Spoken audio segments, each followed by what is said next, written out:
स्वागत है दोस्तों। आज के मुख्य समाचार में आज देश और दुनिया से कई अहम और बड़ी खबर आ रही है। बात करेंगे हर खबर पर विस्तार से। पायलट की राहुल और प्रियंका से मुलाकात के बाद राजस्थान पर अब सबकी नजर। एक और बड़ी अपडेट, अंतर्राष्ट्रीय समुदाय के साथ मैत्रीपूर्ण संबंध चाहता है अफगानिस्तान। इसी के साथ अगली बड़ी खबर में आपको बताएंगे। अलीगढ़ मुस्लिम यूनिवर्सिटी में मौलाना कलीम की गिरफ्तारी पर विरोध मार्च। एक और बड़ी अपडेट, इमरान खान ने फिर उठाया कश्मीर का मुद्दा, तालिबान की हुकूमत की वकालत। इसी के साथ अगली बड़ी खबर में आपको बताएंगे। बिहार में तेजस्वी यादव ने नीतीश कुमार को दिया 3 दिनों का समय, बोले फिर हम बनाएंगे एक्शन प्लान। एक और बड़ी अपडेट, यूके संसद में उठा कश्मीर मुद्दा, पीएम मोदी के खिलाफ की गई टिप्पणी से भारत नाराज। इसी के साथ अगली बड़ी खबर में आपको बताएंगे। यूपी विधानसभा चुनाव 2022 के मद्देनजर योगी सरकार से मुकाबले के लिए नई तैयारी में सपा, जाति धर्म और छोटे दलों पर फोकस। एक और बड़ी अपडेट, अंतर्राष्ट्रीय समुदाय से वैधता हासिल करने के लिए तालिबान को पूरी करनी होंगी 5 शर्तें। वहीं अगली बड़ी खबर में आपको बताएंगे, भाजपा के कई नेता कांग्रेस के संपर्क में, 15 दिन में हो सकता है बड़ा निर्णय। तो चलिए देख लेते हैं आज की पहली बड़ी खबर।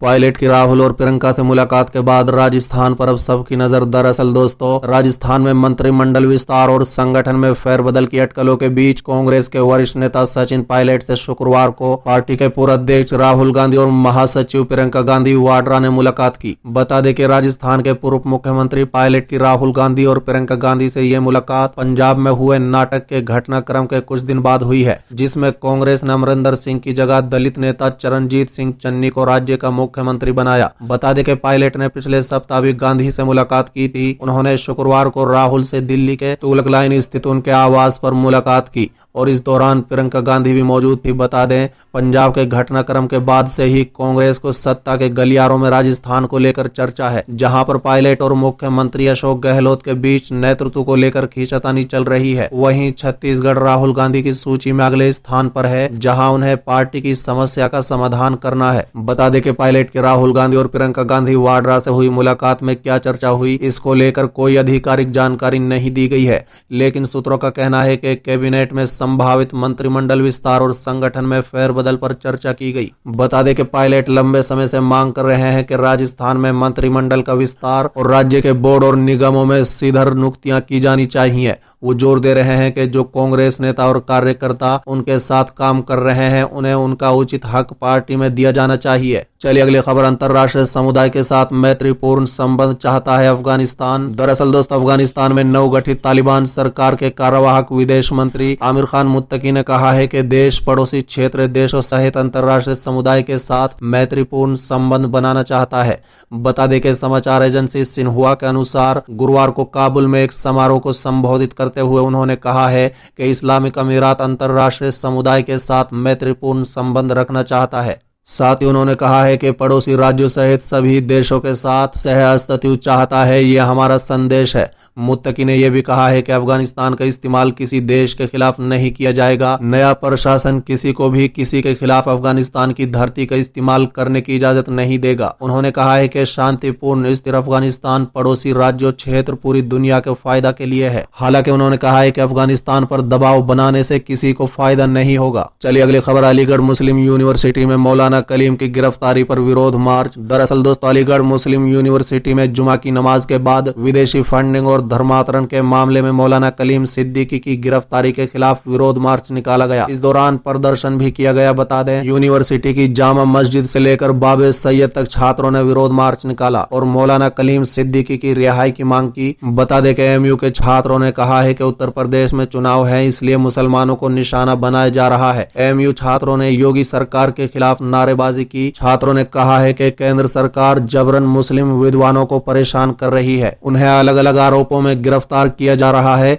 छात्रों ने कहा है कि असम में निर्दोष मुसलमानों को मारा गया। असम में जमीन का जो विवाद चल रहा है वो कोर्ट में विचाराधीन है और अब मौलाना कलीम सिद्दीकी को धर्म परिवर्तन के नाम पर गिरफ्तार किया गया है। ये राजनीति की जा रही है। महंगाई मुद्दा नहीं है, बल्कि हिंदू मुसलमान को मुद्दा बनाया जा रहा है। उन्होंने कहा है कि देश संविधान से चलेगा, नागपुर से नहीं चलेगा। चलिए अगली खबर, इमरान खान ने फिर उठाया कश्मीर मुद्दा, तालिबानी हुकूमत की वकालत। दरअसल दोस्तों, पाकिस्तान के प्रधानमंत्री इमरान खान ने संयुक्त राष्ट्र महासभा में दिए अपने अपने भाषण में एक बार फिर कश्मीर का राग अलापा है और युद्ध की बात कही है। बता दें, उन्होंने अपने भाषण में अफगानिस्तान में तालिबान की जमकर वकालत की। उन्होंने आतंकवाद के खिलाफ अमेरिका के अभियान में पाकिस्तान की भूमिका का भी जिक्र किया और कहा है कि इतना कुछ करने के बाद भी इस मामले में दोहरा रवैया अपनाया जा रहा है, पाकिस्तान को अकेला छोड़ दिया गया। बता दें कि इमरान खान ने अपने भाषण में कहा है कि अमेरिका में 9/11 हमलों के बाद दुनिया भर के दक्षिण पंथियों ने मुसलमानों पर हमले शुरू कर दिए। चलिए अगली खबर। बिहार में तेजस्वी यादव ने नीतीश कुमार को दिया 3 दिनों का समय, बोले फिर हम बनाएंगे एक्शन प्लान। दरअसल दोस्तों, जातीय जनगणना के मुद्दे पर केंद्र सरकार को सुप्रीम कोर्ट में हल्फनामे के बाद बिहार में संयुक्त विपक्ष ने दबाव बढ़ा दिया है। बता दें कि नेता प्रतिपक्ष तेजस्वी यादव के नेतृत्व में महागठबंधन के धड़क दलों ने शुक्रवार को बैठक करके मुख्यमंत्री नीतीश कुमार को जातीय जनगणना पर रोक स्पष्ट करने के लिए 3 दिनों की मोहलत दी है। बता दें कि तेजस्वी ने कहा है कि एक बार मुख्यमंत्री का पक्ष आ जाए उसके बाद हम लोग अपना एक्शन प्लान बनाएंगे। तेजस्वी ने 27 सितंबर को किसानों के भारत बंद का सेकेरे समर्थन देने की घोषणा की है। बता दें कि राबड़ी देवी के आवास में रजत कांग्रेस और वाम दलों के शीर्ष नेताओं के साथ बैठक के बाद तेजस्वी ने मीडिया को बताया है कि जातिगत जनगणना की लड़ाई जारी रहेगी। बिहार विधानसभा और विधान परिषद से 2 बार सर्वसम्मति से प्रस्ताव पारित कर केंद्र को भेजा गया था।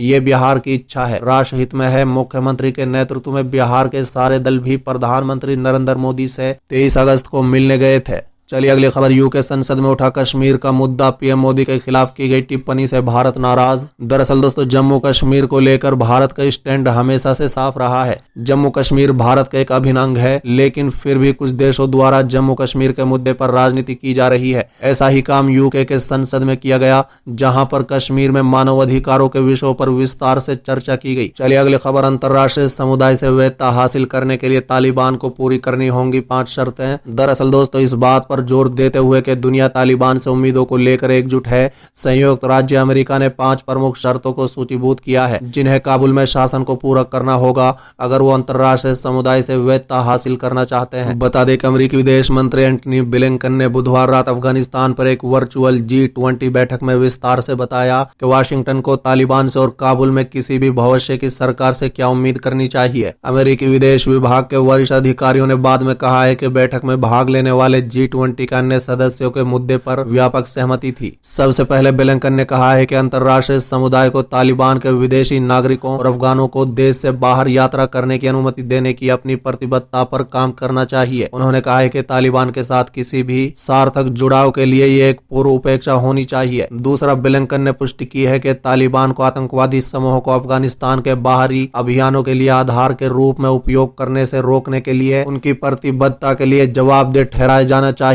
जो अन्य देशों को धमकी देते हैं।